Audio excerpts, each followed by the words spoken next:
We're now in Media Row at the Libertarian National Convention, and Vivek is in the house.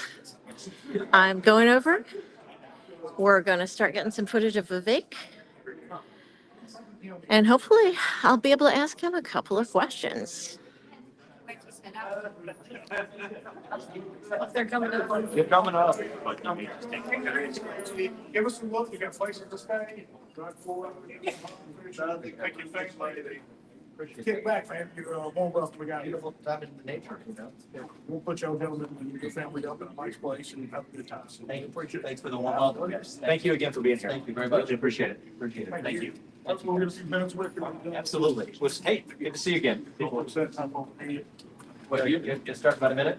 Yeah, so guys, by the way, so what we're gonna do is if you got a spot on Media Row, I promise Mr. Ramaswamy is going to come over to you. We'd like to keep it short, please. Yep. Okay. Let's try to keep it 2, 3, 4 minutes. Yep. And that way we can make sure to get to everyone because he does have to go and debate the winner of our presidential debate on the topic he pictures wonderful, dismantling the state. How to do it. Yeah. How to do it. So, We're speaking, may speak at 8 o'clock. yes. Good. So, the background, Good. Yeah, we'll take one, two, three. for a still background, the beer is probably not great, How but does he feel when? You want to switch? yeah, why don't we, because I just say, Okay. take a shot. Oh, It's gonna be- he's the comms manager for the. Yeah, I just What do you realized, want? guys, we've got nothing but mirrors behind you. Okay. Oh. I don't know. It's a good shot. Okay. We'll just. So we're going to have to go over to our table now because he's going to come by to everyone's table, which means that he's going to come directly to ctpolitics.tv, which is going to be super exciting. Oops. And Thank you very much. I really appreciate it. What do you feel that you bring to the Trump administration when it comes to having a second Trump administration? You part of it. What do you feel that you bring to the job? Look, I think that I'm focused on how to maximize impact on this country. I ran for president on a campaign that frankly overlaps with a lot of the principles that people in this room tonight, I believe, care about. And I want to change this country for the better and revive who we are. And I think President Trump is a guy who proved in the first 4 years that he led this country far more successfully than President Biden did. And that's why he has my full support. I'm actually glad he's coming here. And I think that it's important. One of the things I'll talk about tonight is I think the future of this country is going to be a libertarian nationalist alliance that rescues this country and revives what our founding fathers envisioned. The establishment in both parties suffers from, I think, an institutional bipartisan consensus that favors funding foreign wars that don't advance the U.S. interests, that favors the overgrowth of an administrative state that's choking the lifeblood out of this country. And I think that it's going to take people who are willing to question the dogmas, even of their own party, to be able to actually stand for the pro-American principles that set the country into motion in the first place. So I want to maximize impact is the answer. And so whatever maximizes positive impact on this country and helping save us, that's what I'm going to do. So So, you've been thank you. reported as a VP Thank pick. What do you feel about that? Look, I'm not going to address specific positions or otherwise, but somebody gave me a piece of advice a long time ago, which was it takes about as much effort to do something really small as it does to do something really big. And so life is short, have the biggest impact you can. And that's what led me to run for president. I'm going to do whatever's required to maximize my positive impact on the country. That's what I will say. Is it? Do you think there's any lessons in the 2020 election for the 2024 election that you're going to be involved in it? I think there's actually even a bigger lesson that's more recent in the 2022 primary, midterm, 2022 midterm, which was that the Republican Party, and I've been saying this, to everybody, Republican or not, the Republican Party cannot just criticize Joe Biden. In part because I think there is still a reasonable probability that Joe Biden will not be the nominee. I think part of the reason the debate, CNN debate, if you recall that, was hosted on June 27th, as I believe it, in some sense, it looks like a final audition for the Democratic nomination for Joe Biden. But the agenda can't just be criticizing Biden or even criticizing the other side. I think we have to stand for an alternative vision of our own of what it means to be an American. So that I think is the biggest lesson. In other words, if the election You got to was play stolen, by the existing system to change the system. I think we need single day voting on election day as a national holiday with paper ballots and government issued IDs and condition to vote. But you're only going to get there if you actually win and win big in the system that we already have. Do you think that libertarian voters could hurt President Trump? I think libertarian voters will help President Trump because I've actually had a lot of conversations with President Trump since I left the race and have endorsed him.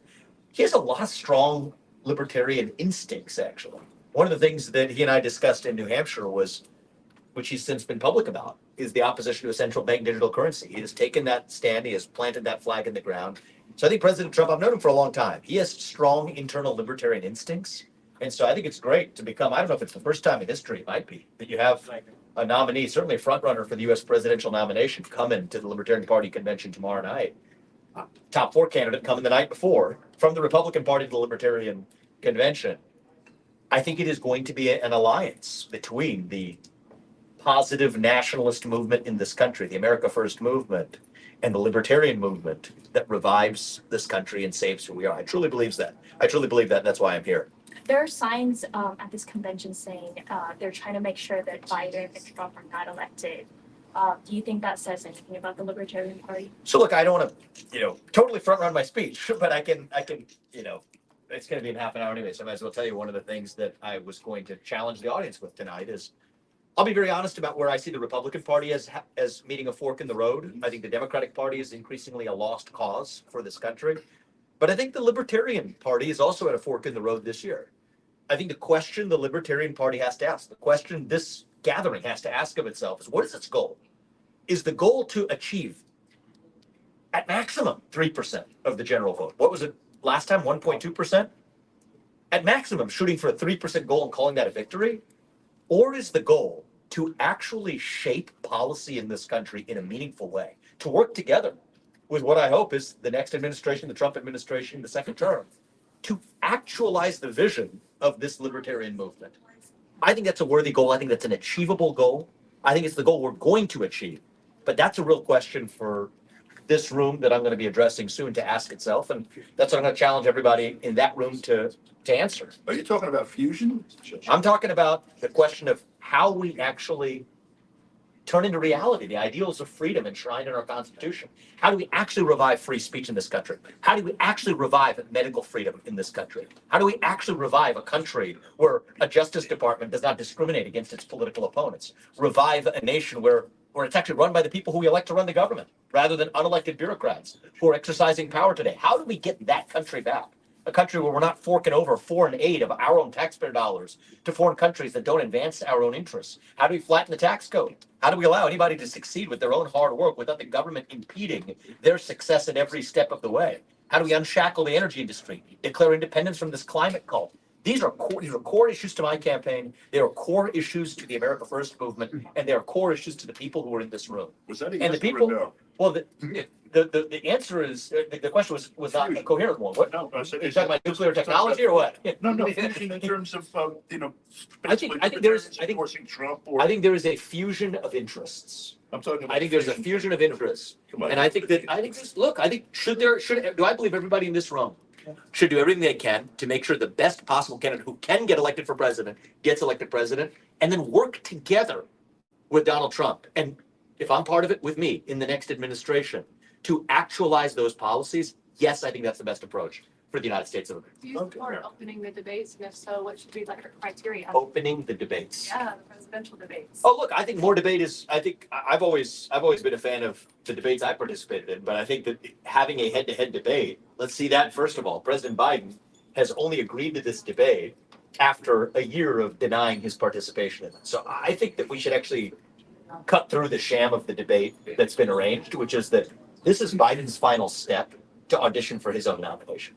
This is the earliest ever presidential debate conducted in U.S. history, in televised U.S. history. What's And their criteria? It's the first debate that's happening before the nominating convention itself. So I prefer to cut through the farce that this is something other than a final hoop that they want to vet their own candidate before nominating. And I think the race really only begins after that. What do you think about RFK's campaign and his? I'll have a few words to say that. I'll have a few words to say about my views on some of RFK's policies. I know that he was here earlier today. Look, I respect his views on medical freedom, but I think he's in no sense a libertarian. I mean, the fact of the matter is somebody who believes or has said he believed that people should be imprisoned for spreading climate disinformation is an affront to the First Amendment. I think for somebody who cares about human flourishing, his opposition to nuclear energy is mystifying.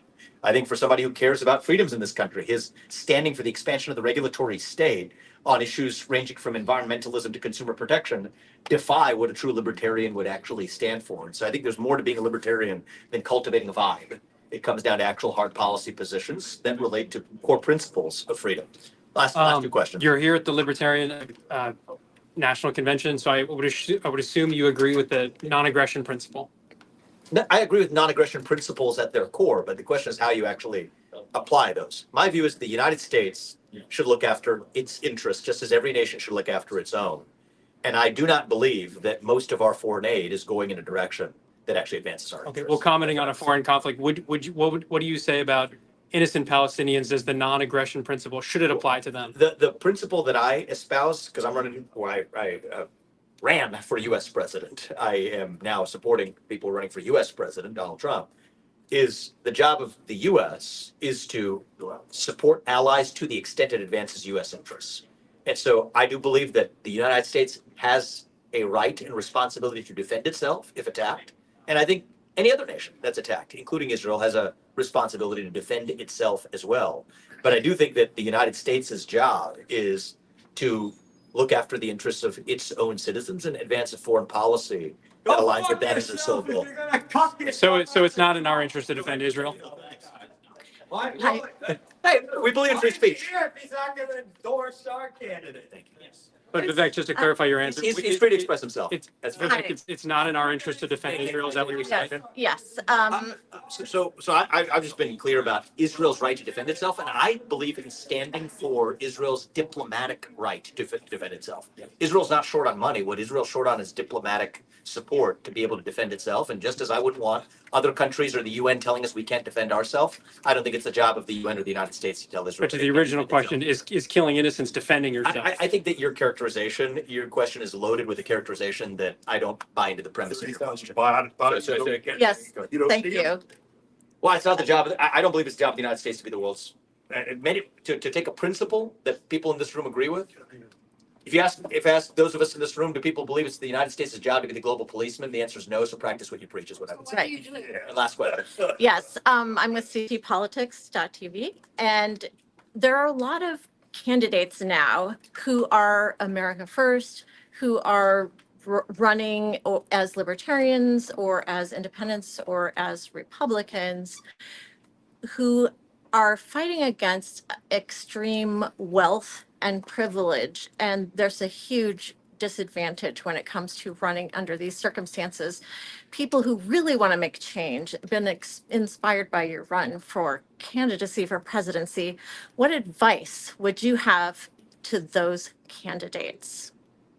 Well, I'd say I'd have a commentary that relates to what you just described. So I do think the influence of money in politics has been corrosive to our system. I do believe that. Now, I'm not one of these people that divides and adopts a Democratic Party neo-Marxist worldview that says it's between the oppressors and the oppressed, and they have to apologize for your success. No, I reject that. I think that if you succeed the right way through the front door and you achieve great wealth in this country, that's a beautiful thing. So I think what many libertarians would also support. But using that to capture the political system is, I think, where that game goes awry. And so should we end the lobbying capture of the way these laws are made in the town that we're in? I think we should. I think should we effectuate term limits that limit the entrenchment of both elected leaders as well as bureaucrats? I do think we need to as well. And so my advice would be to focus, as such candidates you describe, on changing those basic rules of the road. Until we change those basic rules of the road, the results aren't going to change.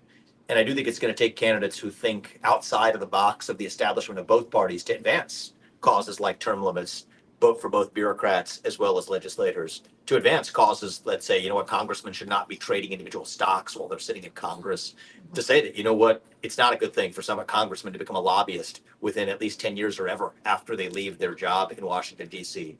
And I think you're going to find strong nonpartisan or transpartisan support for those ideas that you see very few professional politicians advancing today.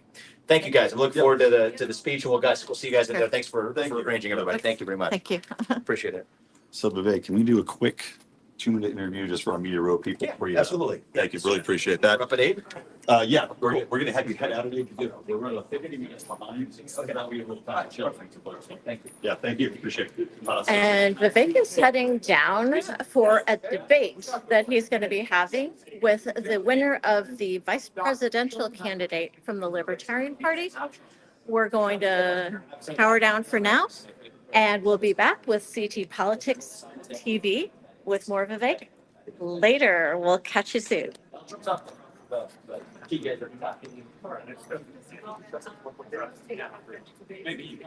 And